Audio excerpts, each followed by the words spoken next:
আড়িয়ালখা নদ থেকে সারা রাত অবৈধভাবে বালু উত্তোলন। অপরদিকে নদের পাড়ে রাখা পানি উন্নয়ন বোর্ডের বালু দিন দুপুরে হরিলুট। এসব কারণে চরম ঝুঁকিতে মাদারীপুরের শিবচরে আড়িয়ালখা নদের উপর শত কোটি টাকা ব্যয়ে নির্মিত লিটন চৌধুরী সেতু। দ্রুত ব্যবস্থা না নিলে যে কোনো সময় দুর্ঘটনার আশঙ্কা স্থানীয়দের। বান্ডেল থাকলে প্রতি সেনমানিতে টাকা বাঁচবে। বিকাশ সেনমানি বান্ডেল কিনে জিতুন প্রতি লেনদেনে। দত্তপাড়া আর শিরুয়াইল ও নিখলি ইউনিয়নের সাথে সড়কপথে মেলবন্ধন করেছে মাদারীপুরের শিবচর নয়াবাজার এলাকার লিটন চৌধুরী সেতু। প্রতিদিন প্রায় 50,000 মানুষ যাতায়াত করে এই সেতু দিয়ে, কিন্তু উদ্বোধনের 1.5 বছরের মধ্যেই নদী শাসনের অভাবে ঝুঁকিতে সেতুটি। সেতুটির আশেপাশে রাতভর ড্রেজার দিয়ে নদ থেকে অবৈধভাবে বালু উত্তোলন করছে একটি চক্র। মধ্যে দেখি ট্রাক্টর এখান থেকে যায়, চিপা চাপাতা বাইর হয়, ঠিক আছে, তো এরকম মাঝে মধ্যে দেখি। তো এখন মনে করে বালু উঠানোর কারণে ভাঙতে পারে, এটা হইতে পারে। কিছু অসাধু ব্যবসায়ী আছে, তাদের কারণে ক্ষতিটা বেশি হচ্ছে বালু উত্তোলনের কারণে। নদের পাড়ে রাখা বালু শ্রমিক দিয়ে নিয়ে যাচ্ছেন নয়াবাজার এলাকার বাসিন্দা রাকিব খান। তবে তার দাবি এগুলো নিজের ক্রয়কৃত বালু।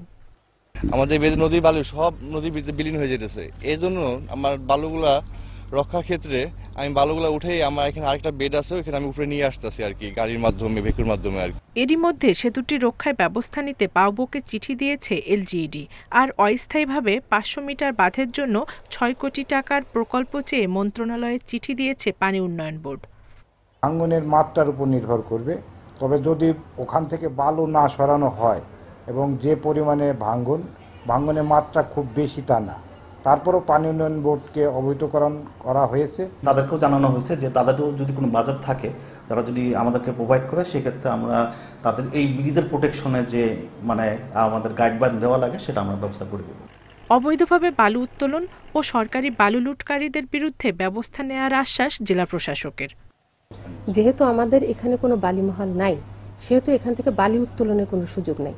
যদি কেউ বালি অবৈধভাবে উত্তোলন করে থাকে, সেক্ষেত্রে আমাদের মোবাইল কোর্ট পরিচালিত হচ্ছে এবং মোবাইল কোর্টের মাধ্যমে তাদের বিরুদ্ধে আইনানুগ ব্যবস্থা নেওয়া হচ্ছে। 2023 সালের নভেম্বরে আড়িয়ালখা নদের উপর 97 কোটি 50 লাখ টাকা ব্যয়ে 550 মিটার দৈর্ঘ্যের লিটন চৌধুরী সেতুটি নির্মাণ করে এলজিইডি।